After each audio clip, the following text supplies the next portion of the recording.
Sir আইছি তো বেহিয়া উড়া বেড়া লাগাই দিছে। এই অ্যাটেনশন প্লিজ, আজকে আমরা পড়ব ইংরেজি প্রেজেন্ট কন্টিস্টেন্স। স্যার ওটা কন্টিনিউয়াস হইব। এই চুপ করো, তুমি বেশি বুঝো, আমি এমসি পাস। স্যার এমসি মানে তোমা আর আমি তো বিয়েছি তো ইংলিশ কেমনে পড়াই ভাই? এই চুপ বিয়াদব, রাস্কেল, সাইকেল, টিচারের সাথে কিভাবে কথা বলতে হয় এইটুক শিখাইছে না পরিবার? পরিবার ছে লোক আছে ইন্ডাছে পিকচার বানা দে ক্রমো দে পরিবারে পাইনে দেখে তিন উপর বাড়াইছি।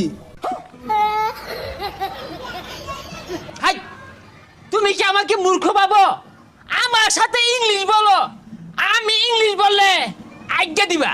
স্যার ওটা বাইতে হাই রাইছি আর কি পড়াইবেন তাড়াতাড়ি পড়ান। ঠিক আছে, আজকে তোমাদেরকে পড়াবো অজগরের কাজ কি। সরবেতে অজগর, আর এই অজগরটি আসছে তেরে। হই যা এটা ছাতার কথা কই অজগর তো ইরাই অজগরের কি হাত পাও আছে? তাহলে সরাইতে আম, এই আমটি আমি খাবো পেরে। স্যার আমের সিজন তো গেছে গা, গাছ তো আম নেওয়ান কেমনে বাইরে খায়? তাহলে তোমাদেরকে আজকে ইংলিশ পড়াবো। স্যার তাইলে ইংলিশ পড়ান, বাংলা আমরা সব পাই। ইংরেজি সঠিক উচ্চারণ কিভাবে করতে হয় আমার কাছ থেকে শিখো। এ পি পি এল ই কি হলো বলো তো? স্যার এটা তো আপেল। হলো না, ওইটা আপেল হবে না, ওটা আলপেল।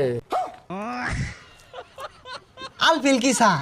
সারা জীবন পড়ে এলাম আপেল।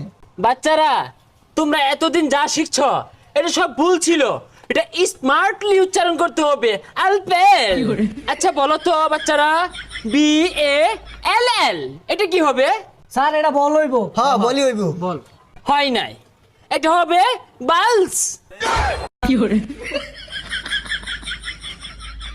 কি উচ্চারণ করতে কষ্ট হচ্ছে, পাচ্ছ না? এই জিহ্বাটাকে বলটায় ভিতরে নাও, মুখটাকে তেরা করে এইভাবে বালস। ফুস করে একটা আওয়াজ আসবে, কি আসবে? ফুস করে একটা আওয়াজ আসবে, বালস। ও স্যার বুঝছি ভাল। হ্যাঁ এই তো কাছাকাছি, বালস।